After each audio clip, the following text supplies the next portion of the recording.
د قیامت ورځ دا به ډېره سخته ورځ وي، دا به ډېره هیبتناکه او خوفناکه ورځ وي. دغه ورځ باندې به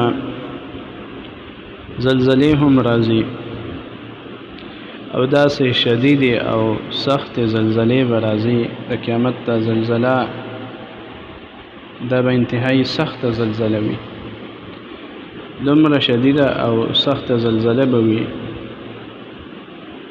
چې کومه مور خپل بچي له پی ورکوي نو دغه ماشوم دی مور ته ډېر ګران وي او ډېر محبت ورسره کوي.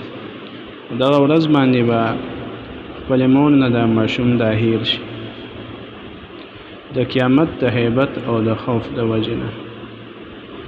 د کومې زنانه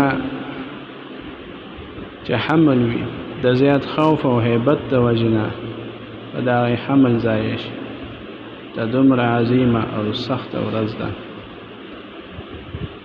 او خلک د زیات خوف او د هیبت د وجې نه به داسې ښکاري چې ګنې دوی نشه دي، نشه کې به ښکاري، حالان کې نشه به نه وي. د قیامت خوف او یره او هیبت هغې به دې حالت ته رسولي.